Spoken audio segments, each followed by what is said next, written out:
Tão importante quanto identificar o caminho é você identificar para onde ele leva, obviamente. Jesus disse, eu sou o caminho. A nossa tentação é entendê-lo não apenas como caminho, mas colocá-lo como um caminho para as nossas próprias aspirações. E ele se nega radicalmente a se servir a isso. Muitas vezes procuramos Jesus e pensamos em falar com Jesus, para Jesus, de Jesus a respeito dos nossos sonhos, dos nossos dramas, dos nossos medos, das nossas coisas, das nossas aspirações, da nossa vida. Mas quando ele se define como caminho, ele diz, ninguém vem ao Pai, senão por mim. Jesus é o caminho, obviamente, mas ele é um caminho para ele, para o Pai. Portanto, ao conhecer Jesus, a vida passa a ser uma vida de verdade quando você passa a pensar nos sonhos dele, na vida dele, nos projetos dele, nas aspirações dele. E felicidade de maneira cósmica é o sorriso de Deus, que é a única alegria que pode contagiar o universo todo. E a sua alegria depende fundamentalmente da alegria dele. Aquele que ama Jesus não consegue se alegrar enquanto Jesus está triste. Portanto, quando você vai a um culto, é um culto que alegra ele. Quando você se veste para que ele se contenta. Quando você canta, você deve estar feliz, mas ele tem que estar mais feliz ainda. Viver uma vida com Cristo de verdade é buscar a ele por causa dele, não somente por sua causa.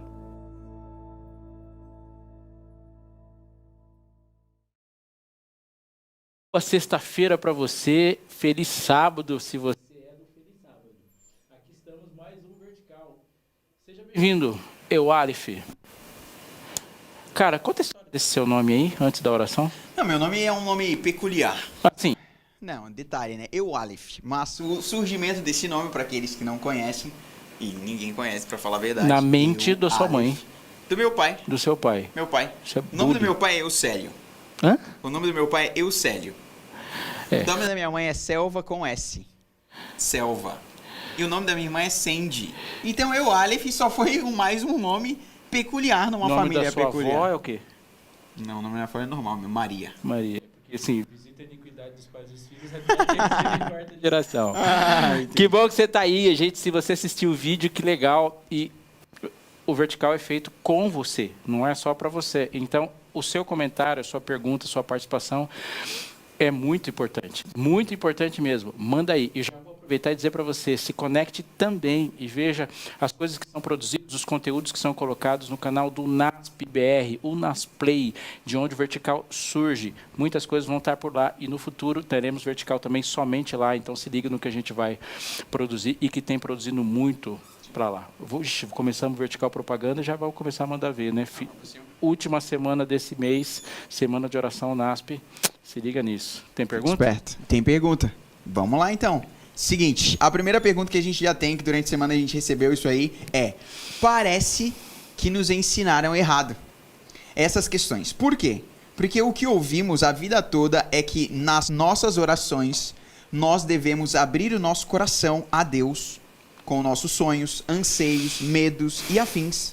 Se isso não está errado, então para que eu preciso falar das minhas angústias com Ele, se o que Ele quer de fato é os sonhos dele e não os meus? Muito boa, hein? Muito boa pergunta. Sim. Então vamos pensar sobre isso. A primeira coisa que deve ficar muito claro para a gente pensar, Alif, é que Sim. Deus é glorificado nas nossas realizações, na nossa felicidade. Um cristão, um filho de Deus, não é feito para viver na penúria, não é feito para viver triste. Isso pode parecer uma teologia da prosperidade, mas não é. Deus não o fez para o sofrimento. Deus não fez para viver, passar necessidades. Deus não fez para angústia. Deus o fez para uma vida plena, uma vida abundante, uma vida realizada, uma vida contente nele. Deus não fez por uma vida desobediente. Deus não fez por uma vida a despeito dele. Onde é que pode ser o efeito colateral, o problema disso? Quando Deus passa a ser o meu mordomo e não passa dessa relação. Eu chego para Deus e falo: Deus, cuida da minha vida, cuida das minhas angústias, cuida dos meus projetos, cuida da minha faculdade, cuida dos meus filhos, cuida dos meus sonhos, cuida da minha roupa, cuida da minha casa. Então, eu não sirvo a Deus. Ele serve para cuidar de mim. Enquanto eu sou mordomo administrador dele. E eu, sendo um administrador das coisas de Deus, sou eu que cuido do mundo dele, dos filhos dele, das coisas dele, dos talentos dele, de tudo dele. Sim. Então, há um relacionamento onde a minha angústia deve ser colocada nas mãos de Deus, porque eu faço parte de um projeto dele, e não ele fica chancelando os meus projetos. Sim, com certeza. Então, nesse processo aí, a gente começa a perceber que não existe problema. Existe um problema em nós começarmos a pensar em nós muito, mas ao mesmo tempo, porque de fato, se a gente está falando para pensar, como o seu vídeo tinha colocado pra gente, que não tem a ver com os nossos sonhos, mas com os sonhos dele para nós. Nós vamos andar os sonhos dele, os caminhos dele, a maneira como ele deseja para nós. Só que a questão é, nesse processo, existe respeito pelo que nós estamos passando? No sentido da gente poder falar o que a gente está passando, mesmo que sejam sonhos dele, porque assim, às vezes as pessoas falam assim, o sonho é dele, mas se o sonho é dele, então tudo vai acontecer de um jeito e eu não preciso ficar pedindo para ele alguma coisa que eu estou vivendo no sonho dele. Lançando sobre ele quantas das vossas ansiedades? Todas. Todas as vossas ansiedades, porque ele tem cuidado de vós. O que eu não posso esquecer é que a preocupação de Deus em cuidar de mim é anterior à minha. O quando eu faço ao lançar sobre ele todas as minhas ansiedades é um convite à participação, manifestação do desejo e a submissão da minha vontade ao autorizar, entre aspas, Deus a ser parte integrante da minha vida, porque Deus respeita essa vontade. Sim. Mas você não está mais preocupado com as suas ansiedades do que Deus está. Porque, e por favor, preste atenção em mim no que eu vou te dizer, e eu digo essa frase muito verticalizando. Se a sua vida é incompleta, se os seus sonhos se frustram, se os seus planos fracassam, é porque você está vivendo a sua vida, seus planos e seus sonhos. Uhum. Os planos de Deus nunca são fracassados. A vida de Deus nunca é incompleta. Certo. Os sonhos de Deus, eles sempre se realizam. Se existe alguma angústia, se existe alguma tristeza, se existe dor, é porque alguma coisa que não é plano de Deus entrou em curso. Vamos lá, mas a gente está entendendo que a gente está vivendo um mundo de pecado. Então, querendo ou não, em alguns momentos vão entrar coisas que não fazem parte do plano de Deus na nossa vida. Sim.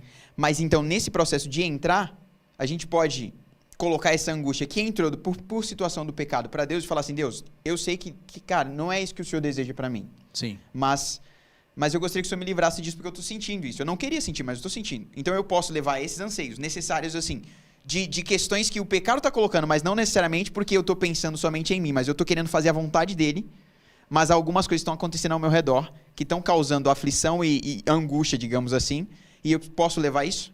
Sim, eu acho que eu tenho que lembrar que Deus não é bombeiro. Deus não é um guarda-chuva. Uhum. Você está em casa no domingo de manhã, a família toda se organizando para ir para a praia, você lembra de ligar para os bombeiros? Uhum. Não. Claro que não. Para que momento que a gente liga para o bombeiro? Você está se afogando ou está pegando fogo? Quando está pegando fogo. Acabou o fogo e tudo voltou ao normal, você fica pensando no bombeiro o tempo todo? Não, mas a gente fica pensando em Jesus às vezes como bombeiro. Ele só serve quando tem incêndio. Sim. É um guarda-chuva. Você vai, está chovendo, você sai com o guarda-chuva. E chega lá no consultório odontológico. Acabou a chuva, o que a gente faz geralmente? Larga o guarda-chuva lá. Deus não é guarda-chuva na sua vida. Ele não é bombeiro. Ele é parte integrante da sua vida. Eu vou falar uma coisa para você. Você está namorando aí. E você está namorando escondido do seu pai. O que recado que você está dizendo para o seu pai? Eu não quero que você participe da minha vida. E muitas vezes seu pai vai ficar muito mais magoado com você por causa de você não ter o convidado a participar da sua vida do que por causa do seu namoro. Isso é Deus. Então, Deus participe da minha dor. Quando eu dobro os meus joelhos para colocar a minha dor no trono de Deus, eu estou dizendo para ele assim, Senhor, eu sou seu filho, participe da minha vida. Eu confio na sua capacidade, no seu poder, na sua vontade, na sua sabedoria em resolver esse tipo de problema. Toda oração é uma relação de confiança, mas é uma relação, deve necessariamente ser uma relação de confiança quando você coloca no trono de Deus e o coloca uma relação vertical de participação de Deus na sua vida. Então, a participação de Deus na sua vida tem que ser mais presente ou tão presente na sua vida do que necessariamente a sua vontade de se livrar do problema que você tem. E é disso que deve se focar. De alguma forma, é por causa dele. E aí vem a pergunta para a gente pensar. Como chegar a uma maturidade? Essa maturidade de fé que vai me permitir entender isso. Maturidade se desenvolve com o caminho. Não existe atalhos para maturidade. Não existe pílula de maturidade. Não existe fórmula de maturidade. Como se chega à maturidade? Amadurecendo. Então, Deus deu o caminho da maturidade. O que ele fala? Aleph, está entendendo nada, né? Então faz o seguinte, segura na minha mão e vamos andando, que com o andar suas pernas se fortalecem. Maturidade é um desenvolvimento, é como um relacionamento. A gente está aqui e você conhece uma pessoa e você tem um relacionamento com ela de 3 meses. E esse relacionamento é igual àquela pessoa que você tem uma relação de intimidade de 3 anos? É igual àquela pessoa que você tem um relacionamento de 30 anos, a sua mãe? Não. Claro que não, que conforme a intimidade e o relacionamento se aprofunda, as concessões e a confiabilidade também. Deus deve ser aceito pelo que ele é, mas a compreensão e a internalização do que ele é acontece com o tempo. Então, como se desenvolve maturidade? Andando, se desenvolvendo, vivendo experiências com ele continuamente. Pessoal, é só um lembrete, mandem perguntas pra gente, a gente está aqui, a gente quer escutar suas perguntas, a gente vai respondê-las aqui. E ao mesmo tempo, então, sinta-se à vontade. O tema é para que Jesus? E a gente está conversando sobre isso aí. Eu aproveito para mandar um abraço no nome do Lucas para a Thalita. Grande Thalita, Lucas. Lucas está aqui. Como é que quem fala? Você ou eu? Posso falar? Pode falar. Não, deixa o Lucas falar. Boa noite, pastor. Tudo bom? Impagável essa cara. Thalita, que pena que você não está vendo. Mas boa noite, Lucas. Boa noite. Então, eu mandei a sala, mandei o link para a Thalita, ela tá vendo normalmente. Um grande beijo para ela, um grande abraço para os meus sogros e para minha mãe também. Mano, que cara esperto, cara. Gente, Tímido, mas muito esperto. Mandou um abraço para a mãe Sogro. e pro sogrão. Entendi. Bobo, sim. Mas Vai tem nessa. um ali que tá tentando passar o microfone de um lado. Gente, vocês não estão entendendo o que tá acontecendo aqui. Mas, Matheus, se apresente para nós, Matheus. É um prazer, galera. Tenho 20 anos. Tô aqui ajudando o pessoal. Solteiro? Solteiro? Solteiro. Por vontade de quem? Sua, de Deus ou das minas? Os 3 de conjunto. Olha aí, a situação tá mais crítica do que a gente pensava. Mas, Infelizmente, né? Crescer e multiplicar, mano. Dê sua contribuição para a existência. No momento certo vai vir, eu sei. Ouviu um amém? Amém. Ouviu um amém? Ouviu um amém, Amém. Tamo junto. Não, vocês não estão juntos. Prestei atenção. Que Então, bom, você- Karine, que isso. Você escutou isso? Amém, Karine? Ele falou, Amém, tamo amém. junto. Não, tá junto, Karine. então? Pode falar, Karine. Boa noite. Boa noite, Boa Karine. noite. Karine, estou aqui selecionando as perguntas, então peço que o pessoal mande para que a gente faça muitas perguntas. Ah, entendi. E te coloque sobre o fogo Eu cruzado. me senti ameaçado e não vou falar nada, Karine. Na porque, mira, nossa, na o olhar mira. dela, tipo assim, o olhar dela de fala alguma coisa de mim que Na mira dela. você vai ter que achar um terreno baldio. Qual é a pergunta? Vamos lá. Mas ficou no ar, né? Ficou O aqui. Zero é Nota, que é a identificação dele aqui, perguntou assim: como saber se aquilo que eu estou fazendo ou vivendo hoje é ou não o sonho de Deus? Fica à vontade. Interessante. Como saber que é o sonho de Deus? Tem um texto que para mim exemplifica de forma muito clara, para falar a verdade. Que a gente usa muito esse texto aqui. Você sabe qual é o texto que eu vou falar? Mais É um texto verticalizante. total do mundo. Fica à vontade. Abre aspas. Portanto, quer comais, quer bebais, ou façais qualquer outra coisa, fazei tudo para a glória de Deus. Mas, vamos lá. Como eu vou saber se é o sonho de Deus para mim? A gente precisa entender algumas questões, né? Muito claras aqui. A gente precisa entender que Deus, ele de fato, ele tem um espaço onde ele sabe que você vai ser mais útil para ele. Sim. E é nesse processo agora que a pergunta se torna um pouquinho mais desafiadora, porque a gente entende que a gente vai glorificar Deus, e você sabe, você vai glorificar, você que está perguntando isso, deve glorificar Deus na sua vida, em qualquer lugar, em qualquer momento. Mas agora quando vem para a questão do sonho de Deus para você, a gente vai se basear em algo. E no que a gente se baseia para isso? O sonho de Deus para você é que você e Deus sejam sempre confundidos. Legal. O sonho de Deus para você é que a pessoa de Jesus seja plena em você. Isso pode aparecer na engenharia, como na odontologia, como no desemprego. Isso pode aparecer na maneira como você vive, como aparece na vida como você morre. Jesus foi visto na vida de Estevão ao ser apedrejado. Jesus foi visto na vida de João ao não ser apedrejado. Sim. Jesus é visto na vida de João Batista ao ser decapitado. Jesus é visto na vida de Sadraque, Mesaque e Abednego ao não serem queimados. Sim. Jesus é visto em você, se você estiver em Babilônia ou se estiver em Jerusalém. Portanto, estudar, planejar, onde morar, isso é parte do seu sonho. E se o seu sonho estiver em choque e colocar em risco a sua salvação, Deus não vai assistir seus sonhos, Ele vai agir decisivamente para te salvar se os seus sonhos foram contaminados pelo pecado. Sim. Então, Ele é ativo no processo de salvação. Mas o sonho de Deus é que onde quer que você esteja fazendo, onde quer que você esteja plantado, você floresça. Sim. Eu acho que um ponto interessante que eu já vi e que a gente pode refletir é que existem duas barreiras onde a gente pode dois limites para a gente andar pela vida. Porque eu acredito que existe o limite. Se eu for definir assim para você aí, o limite da oração e o limite da Bíblia. Dentro desses dois espaços, escolha. Porque a gente às vezes não vai estar uma coisa tão clara assim. Então, dentro desse espaço da oração de um lado e da Bíblia do outro, tem N escolhas para você fazer. Então aproveite e faça suas escolhas orando, conversando com Deus, lendo a Bíblia, entendendo quais são os dons e os talentos que Ele te deu. Porque isso também Ele vai falar. Deus, Ele apresenta de forma clara. Eu concedi talentos para cada um de vocês. Então, usem esses talentos. E esses talentos, às vezes, vão estar relacionados com questões profissionais também, né? Deus chegou para Adão, e falou assim, de toda árvore do jardim comerás livremente. Sim. Ou seja, Senhor, hoje é segunda-feira, dia de comer goiaba, amanhã é terça-feira, dia de comer banana, amanhã e quinta-feira? Quinta-feira é dia de arar a terra. E na sexta não, isso aí tem o sábado. Uhum. Não, ele não falou nada disso. Ele falou assim, isso aqui eu quero que você faça. Sim. Faça isso aqui, cuide da terra, área terra e cuide da patroa. Sim. Faça isso tudo aqui, e não coma da árvore do conhecimento do bem e do mal, e coma da árvore da vida.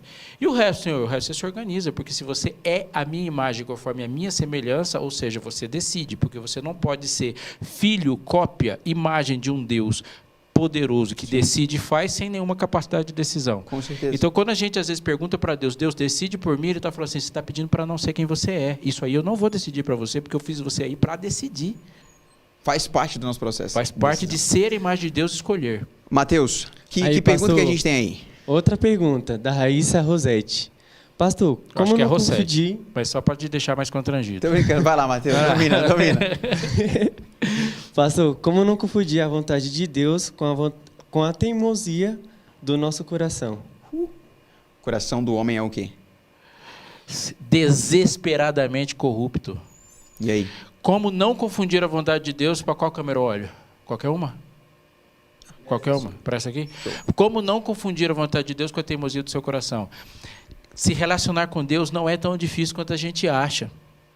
Não, eu estou falando isso para você de coração. Por que quando você não confunde a vontade de Deus? Porque a vontade de Deus é expressa. Entende? Eu vou dar um exemplo que a gente também sempre fala aqui. Deus é soberano, mas Ele não é tirano. Qual a diferença do soberano para o tirano? Porque o tirano, você não faz ideia do que ele está pensando. Ele acorda de manhã mal-humorado e muda a vontade. Então, se ele decidir te matar ao meio-dia, ele te mata a despeito do que foi estabelecido. Isso é tirania. Não há liberdade onde não há lei. Porque quando não há lei, você não sabe o que fazer, você não sabe o que é certo, você não sabe o que é errado, você não sabe o que agrada ao rei. Agora, Deus é um rei soberano que diz para você tudo que ele gosta. Então, primeiro ponto, como você faz para saber se você está agradando a Deus ou não, se está vivendo o sonho de Deus ou não? Isso que você está tentando fazer, pensando, planejando, é pecado? Se é pecado, não tem mais pergunta para fazer. Se é pecado, sempre vai desagradar a Deus. Sim. Não é pecado? Segunda pergunta, ele cumpre o seu propósito na vida de ser alguém que reflita o caráter dele e cumpre a missão de levar o evangelho do reino a todo mundo? Está fazendo as pessoas, se está impactando corações a verem ele? Se não, ele está voltando para um sonho egoísta, o pecado já à porta. Sim. Essa é uma coisa muito importante para você pensar. Se os seus sonhos envolvem só você, não é vontade de Deus. Vamos para a próxima pergunta, porque eu agora engoli seco aqui. Vamos lá. Viviane Guimarães. Sexta! Um grande abraço para Viviane Guimarães, Lucas Guimarães e a família Guimarães. Tá aí. Vamos lá. A pergunta que ela faz é: para que Jesus? Para que alguém para adorar? Você acha que todo mundo precisa acreditar em algo maior? Estou pensando na cara da Viviane fazendo essa pergunta. E sorrindo para você Eu agora. acho que, Vivi, a pergunta... Permita-me, Vivi. A pergunta não é para que Jesus, a pergunta é para que você. Porque a existência de Jesus está clara. Tudo que existe, existe por causa dele. Sem ele, nada do que foi feito se fez. Para que Jesus? Não. É para que você. Sim. Porque Jesus sem você é Jesus. Jesus não é assim um ser carente. Sim. Jesus é um ser amoroso. Agora, deixa a pergunta lá, porque se não pôr a pergunta na tela, eu me perco. Porque ela fez 4, 5 perguntas. Não é para que Jesus, é para que você. Porque Jesus sem você é Jesus. Agora, você sem Jesus é o quê? Essa é a pergunta. Por que alguém para adorar? Porque nós somos seres adoradores. Se você não adorar Jesus, automaticamente vai adorar alguma coisa. Porque Deus colocou a eternidade no nosso coração. Sim. A gente precisa adorar. Porque adoração e utilidade é a mesma coisa. Se eu não encontrar satisfação em adorar Jesus, eu não vou encontrar satisfação em nada. Então, um ser que não adora, ele é um ser incompleto, insatisfeito, procurando adoração em alguma coisa. E a última pergunta qual que era? Ele respondeu. Eu acredito que você conseguiu responder. Mas a pergunta é, se torna aspiração? Você acha que não conseguiu? Por que todo mundo precisa acreditar em algo maior? Tá. A gente não precisa acreditar em algo maior.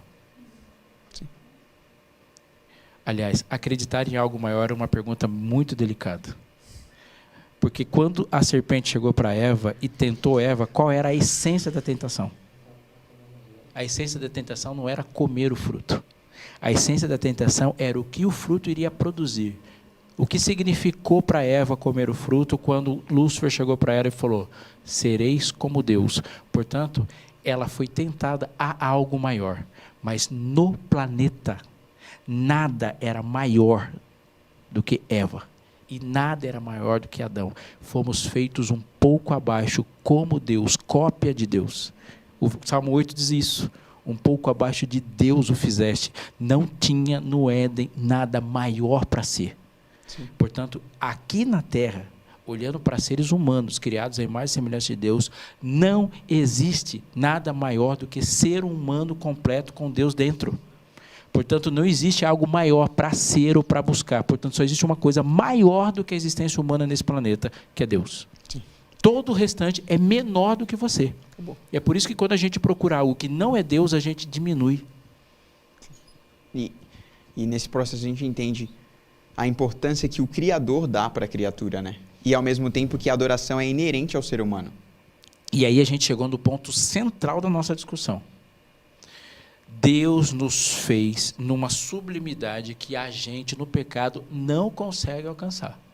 Sim. A gente não tem noção, porque a gente está acostumado a dizer que nós somos nada. Mas nós não somos nada sem Cristo. Sim. Com Cristo, não há, repito, na Terra alguma coisa maior do que a existência humana. Porque a existência humana é feita de uma perspectiva que não há nada na Bíblia que diz isso. Cita um ser bíblico aí, ou um ser celestial da Bíblia que fala que foi feito em imagem e semelhança de Deus, ou que chama Deus de Pai.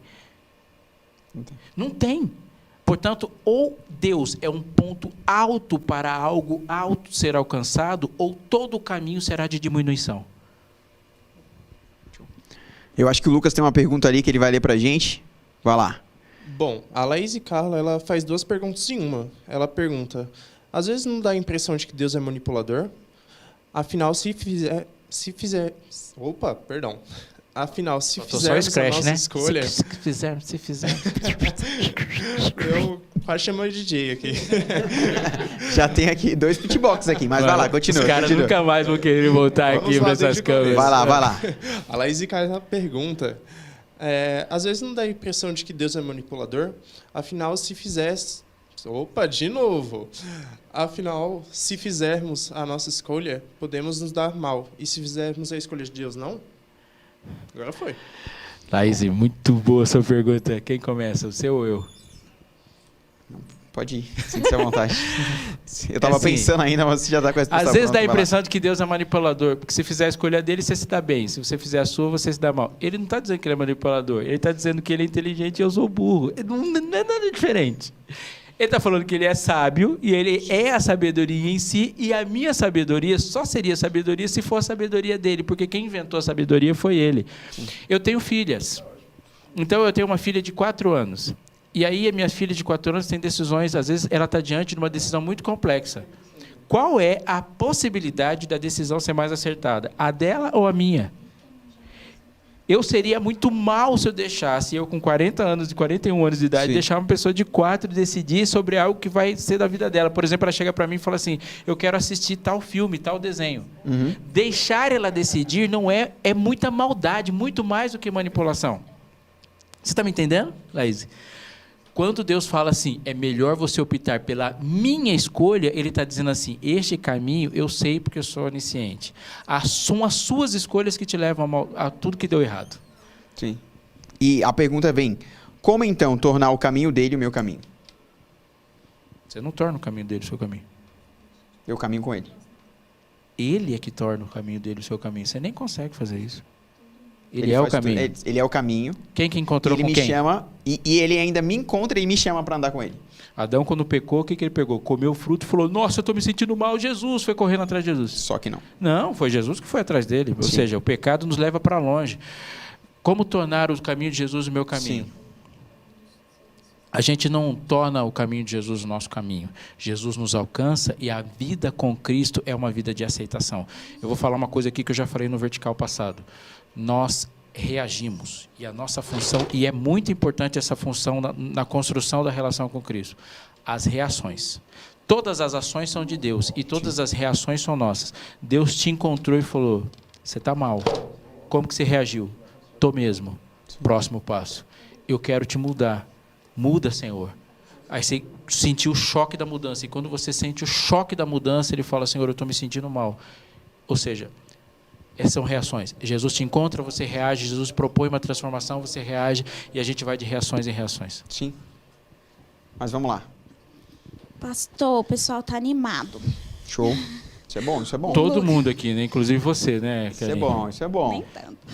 O Lucas Boeira perguntou assim, todo mundo fala da justiça imputada de Cristo, mas Cristo também prometeu nos purificar de toda impureza. Dentro deste contexto e conforme a promessa de Deus, Ele pode nos guardar de pecar? Vamos lá, então. Quando a gente para pensar nisso, a gente começa a entender que a gente tem uma palavrinha para falar. E Paulo fala sobre isso. Ele fala sobre o processo de santificação. E nesse processo de santificação, alguns, quando olham para isso e olham para a certeza que Cristo nos deu, eles olham para o resultado final. E o problema de olhar para o resultado final é que você vai olhar e falar assim, não, isso que está no final vai ser o meu início. Então eu aceitei a Cristo, saí daqui imbatível, vou me tornar sem pecado nenhum. Quando na realidade, quando a gente olha para a questão bíblica, Paulo fala assim, lutem e cresçam e se desenvolvam na santificação de vocês. Então, o processo de caminhada com Cristo, ele sim, nos justifica, mas a gente entende o que é justificação. É o processo de tornar aquele que estava no réu, aquele que estava sendo culpado, outra pessoa chega no seu lugar e fala, sai do réu e eu vou morrer por você. Eu vou receber a culpa por você. Mas desse processo em diante, não vai justificar agora o fato de você falar assim, ele fez aquilo ali por mim naquele momento e agora está valendo para eu fazer o que eu quero. Ele vai te conceder a capacidade para vencer todas as provações? Vai, porque ele fala que não existe tentação maior do que a nossa capacidade de vencer. Mas a questão é que no meio de tudo isso, tem o papel da nossa escolha também. Para que a gente tem que vencer o pecado? Para que a gente tem que vencer um pecado? Porque para mim isso é uma pergunta importante. Para que a gente tem que vencer o pecado? Porque nós estamos nos tornando cada vez mais a imagem e semelhança dele. Ele nos tornou para isso. Por que eu tenho que me tornar cada vez mais a imagem e semelhança dele? Porque eu fui criado assim. Para quê? Para adorar, para servi-lo, para glorificá-lo. Eu vou dar um exemplo e cara, eu curti demais a sua resposta. E eu quero dar um exemplo para ela, posso? Eu estou deitado na minha casa e a coisa que eu mais gosto da minha casa é de ficar na minha cama. Então eu acordo, tomo café na cama, fico na minha cama com o controle de um videogamezinho e jogo videogame até meio-dia. Quando deu meio-dia, eu almoço na minha cama e aí eu passo o restante da tarde assistindo uma outra coisa. na cama. Aí chega uma hora de tomar banho, eu não levanto, eu tomo um banho, passo um paninho em mim, deitado numa cama, e aí chega à noite, eu durmo na cama, para no outro dia fazer a mesma coisa. Num desse momento, eu descobri que eu estou com uma doença que me impede de andar.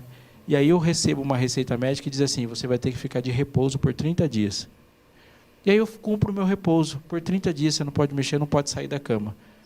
Quando eu sarei, qual foi a diferença? Nenhuma. Nenhuma, porque eu já gostava de ficar na cama. Essa história é bizarra, mas muitas pessoas estão encarando a salvação, o pecado e a vitória sobre o pecado dessa mesma forma.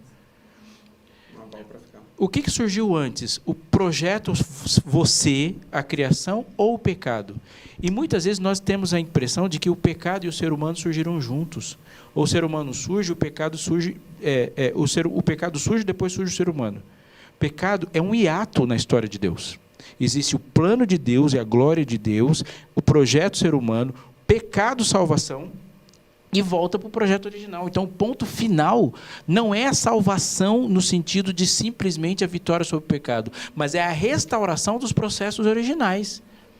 Então, eu fico pensando às vezes, quando é que eu venço o pecado? O ponto final não é a vitória apenas sobre o pecado, mas voltar a fazer e a viver aquilo que o pecado estava impedindo você de viver, que é uma vida de adoração e serviço e plenitude no propósito.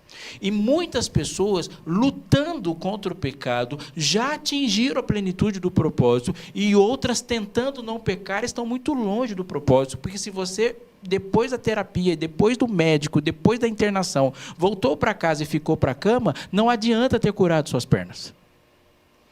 Sim. Curar as pernas para voltar a andar. Pastor, uma pergunta minha. Qual, pastor? Tanto faz, se você e os dois juntos. Vai lá. Ó, tem que ter uma boa memória. é sua. Não tô sentindo. Nos dias de hoje, parece que as pessoas que não são da igreja serem mais abençoadas que aquelas que são. Por quê? Hoje o Deus que abençoa, aquele Deus que abençoava os antepassados, Sim. é o mesmo Deus ainda que abençoa nós hoje? Porque aí você tá vendo a diferença, né? É. Vamos lá. Existe uma comparação aí. Vai lá. Eu vou dar uma lidinha aí. Pessoas que não são da igreja, está falando pessoas que não andam com Cristo. Porque tem pessoas que não são da igreja, mas andam com Cristo. Embora a igreja cumpra um papel fundamental nesse mundo. E quem crer e for batizado será salvo. E geralmente invariavelmente pessoas se batizam numa igreja. Eu não estou dizendo que o papel da igreja é menor, mas estou dizendo que o reino de Deus é grande. Sim. Olha para mim. Algumas pessoas na igreja parecem ser abençoadas. Há bênçãos que são para todo mundo. Ele faz nascer o sol sobre justos e injustos. Então, tem algumas bênçãos que não são condicionais à sua fidelidade. Algumas são. Uhum. Isso é um ponto. O segundo ponto não se pode confundir liberdade com vida sem propósito. Quem não tem um propósito definido na vida, não tem restrições. Eu não sou uma pessoa aprisionada, eu sou uma pessoa restrita ao meu propósito. Do mesmo jeito que você não põe água dentro do aparelho de televisão e põe água no aquário. Por quê? Porque o aparelho de televisão tem um propósito restrito. Deus abençoava pessoas do passado? Deus abençoou Isaías, e Isaías foi cerrado no meio. Deus abençoava Jeremias, e Jeremias sofreu uma vida de lamúria. Deus abençoou, e muito Daniel, que aos 17 anos teve sua vida devastada. Ele traz em Babilônia, e teve muitas histórias de Daniel que você já sabe. Uhum. Deus abençoou João Batista, Deus abençoou Pedro, Paulo. Foi decapitado. Foi morto. E quem mais que Deus abençoou? Deus abençoou todos esses aí. E João, que não morreu. Que não morreu uma morte difícil. Só passou por um tacho de óleo fervente, mas leve ali. Mas foi coisinha leve, jogar num tacho ali. Ficou ali, sim. Deus abençoou Valdenses. Sim. Deus abençoa. Então, o foco não vai estar no caminho, mas está no resultado final? O foco está no resultado inicial. Interessante. Se eu aceitei no início, o final já é garantido. Em que você vai glorificar a Deus? Alguns são chamados a glorificar a Deus na prosperidade. Outros são chamados a glorificar a Deus na adversidade. Outros glorificam a Deus na vida, outros glorificam a Deus na morte, outros glorificam a Deus numa vida longa, alguns glorificam a Deus numa vida curta, alguns glorificam a Deus pregando, outros glorificam a Deus sem pregar, mas aquele que aceita Jesus como seu Salvador é salvo de não glorificar a Deus. Você deve perguntar hoje de que maneira, Senhor, ao sair de casa, ao voltar para casa, eu devo glorificá-lo e aceito tudo das tuas mãos. Assim, a maior maldição que uma pessoa pode receber na vida é uma vida sem Deus. Não existe nenhuma condição pior, não existe, do que não estar com Deus. Não existe. Você pode estar sendo esquartejado, está melhor do que quem está vivendo em inimizade contra Deus. Vou dizer uma coisa. Qual é o pior inimigo que você pode ter na sua existência? Não diga que é Satanás, que Satanás é um inimigo derrotado. Não diga que é você, porque você pode ser transformado. Não diga que é um exército humano, porque nada, nem altura, nem profundidade, nem coisa alguma pode separar do amor de Deus que está em Cristo Jesus, nosso Senhor. Portanto, o pior inimigo que uma pessoa pode ter na existência é Deus. E essa é a situação de um pecador. Se Deus estiver numa relação de inimizade contra você, na hora que Ele aparecer do céu na sua direção, não tem para quem pedir socorro. Não tem para quê. Se Satanás é seu inimigo, você clama pelo Senhor, ele está esmagado. Mas se Deus é seu inimigo, você não pode clamar por Satanás. Portanto, nenhuma circunstância na vida é pior do que estar sendo em inimizade contra Deus. E repito, é isso que o pecado faz. Portanto, você nunca vai poder dizer que alguém está sendo mais abençoado que você se Deus morreu no seu lugar e você já aceitou. Pastor, o Pedro lhe deseja boa noite e te questiona. Boa noite, Pedro. Você disse que Deus não decide por nós. Então, se alguém escolhe o caminho errado e o outro ora por intervenção de Deus, não tem resultado? Pedro, muito bom que você está aí focado. E eu vou dizer que eu não disse que Deus não decide por nós. Eu estou dizendo que Deus não decide tudo. Porque você tem um relacionamento com Deus. E num relacionamento existe uma pessoa consciente, racional decidindo e uma pessoa consciente, racional decidindo lá. Mas o que é o temor do Senhor? O temor do Senhor é num relacionamento onde Deus te ama, você ama Ele. Ele decide, você decide Ele. Se houver uma discordância nessa decisão, a dele sempre vai prevalecer. E o que é o temor do Senhor como princípio da sabedoria? É olhar e saber a diferença que existe entre você, criatura, e a dele, Criador. Entre você ser criado e Ele soberano de toda a terra e todo o céu. Isso é o temor do Senhor. O nosso relacionamento com Deus é um relacionamento de temor. Entende? É a consciência da gigantesca diferença que existe entre os dois pontos desse relacionamento. Você não subiu ao céu para morrer por Jesus.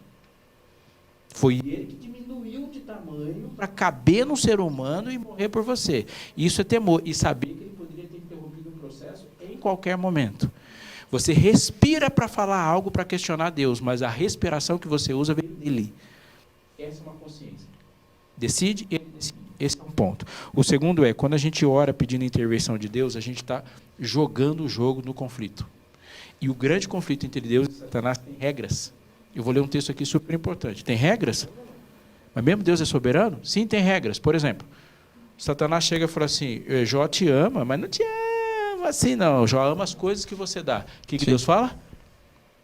Pergunta para Jó. Tenta lá. Tenta lá. Eu posso ir lá então arrebentar com tudo? Pode, mas na vida dele você não toca. O que Deus está fazendo? Botando uma cerca, botando uma regra. Limite. Ele mexe em tudo, mesmo no corpo de Jó. Ele fala assim, mas Jó não cedeu porque você não deixou eu chegar nele e fazer doente. Então, ele pode deixar ele doente. Mas você não vai matá-lo. O que é isso? Deus está colocando limites nas regras do conflito. Passando por decisões, há limites às regras. Qual é uma regra dessa? Eu vou ler um texto para você que está em 2 Coríntios, capítulo 4. Está focado em mim aí? Pedro e todos os outros? 2 Coríntios, capítulo 4, diz assim, olha... Capítulo 4, verso 3. Mas se o nosso evangelho ainda está encoberto, é para os que se perdem que está encoberto. Nos quais o Deus desse século cegou o entendimento dos incrédulos. Você sabe quem é o Deus desse século, né? Satanás. Para que não lhes resplandeça a luz do evangelho da glória de Cristo, o qual é a imagem de Deus. Foca no que eu vou dizer. Todo ser em pecado está sob o poder, ou interno ou externo, de Satanás. Porque Satanás reclama toda pessoa em pecado como sendo dele.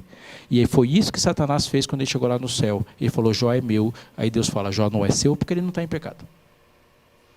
Toda pessoa que está em pecado, Satanás, de alguma forma, tem um poder de cegar essa pessoa para o Evangelho. E não ache que quando você fala de Jesus para alguém, aquilo vai entrar livremente na mente da pessoa e a pessoa vai lá pensar naquilo. Porque na hora que você fala, Satanás cria interferências para que essa pessoa não escute.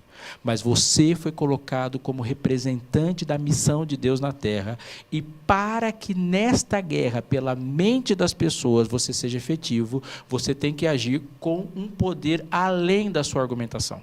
Então, não é só falar por alguém, você tem que clamar ao Senhor para que o poder de Deus haja sobre esse alguém e interfira e impeça Satanás de impedir ou bloquear o encontro entre a criatura e o Criador, pecador e Salvador.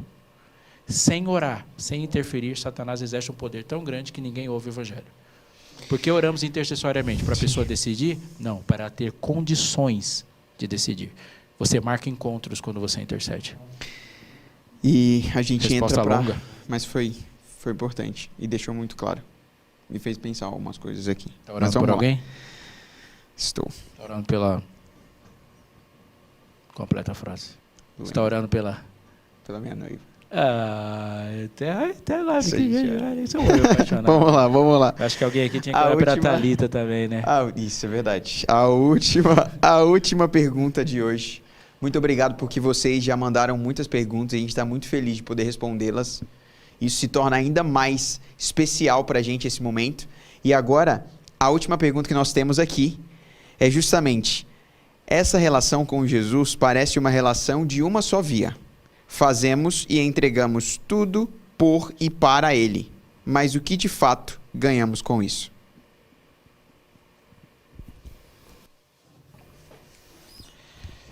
Você está prestando atenção em mim? Eu disse para você que a vida com Deus é uma vida de relacionamento. E num relacionamento, e numa história de amor, num relacionamento de amor, você não diz apenas eu te amo, sem esperar nada. A grande questão é que uma pessoa que ama só espera amor. Há uma frase que atravessou décadas. Amor com amor se paga. Deus te deixou livre no ato mais arriscado da sua existência para que você o amasse. Só livres amam. Só livres pecam. Só livres amam. Só livres pecam. O pecado é efeito colateral do mau uso da liberdade para amar. Mas, por favor, entenda. Se você tem um relacionamento com Deus de amor, você deve se relacionar com o coração dele. Porque se você só se relaciona com as coisas que Deus dá para você, você só vai ter coisas para dar para Ele. E Deus não quer suas coisas, Deus quer você.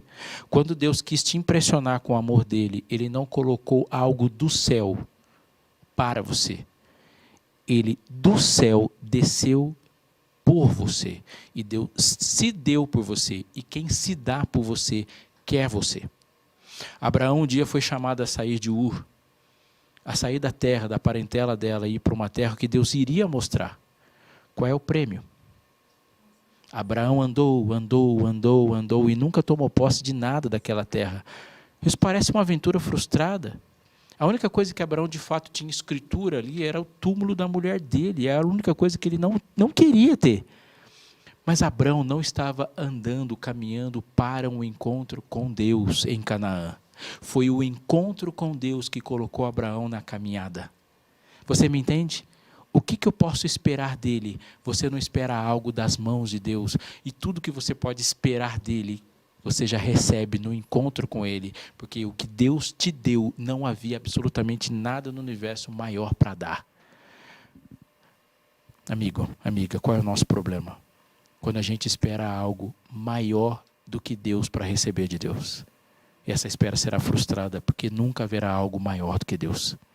Se o seu relacionamento com Deus parece insatisfatório, se o seu relacionamento com Deus parece que está faltando alguma coisa, por favor, não tenha dúvidas que eu vou te dizer. O que está faltando é um relacionamento com Deus, não algo que o relacionamento traz. Porque Deus é tão grande, tão poderoso, tão pleno em satisfação, tão cheio de alegria, que um relacionamento pleno com Deus não faz com que você sinta falta de nada. Era isso que Davi disse: o Senhor é meu pastor e nada me faltará. Um coração cheio de Cristo é um coração que não sobra espaço. É por isso que ele falou assim, eu quero que você me ame. Como? De todo o coração. Mas quando Deus disse que quer que você o ame de todo o coração, Ele está dizendo algo que você talvez não tenha percebido, mas por favor perceba agora. De onde vem o amor com que você ama a Deus de todo o coração? Eu tenho uma Bíblia aqui e eu fiz questão de trazer minha Bíblia hoje para ler esse texto para você, e eu termino dizendo esse texto quando Jesus orou por você, clamou por você, e me emociona pensar que Jesus fechou os olhos e com lágrimas nesses olhos Ele pensou em mim e orou por mim. É um texto que está no Evangelho de João, capítulo 17. E ele fala coisas extraordinárias nesse texto, mas escuta isso. Evangelho de João, capítulo 17, verso 26, ele termina dizendo o seguinte: eu lhes fiz conhecer o teu nome, e ainda o farei conhecer, a fim de que, olha,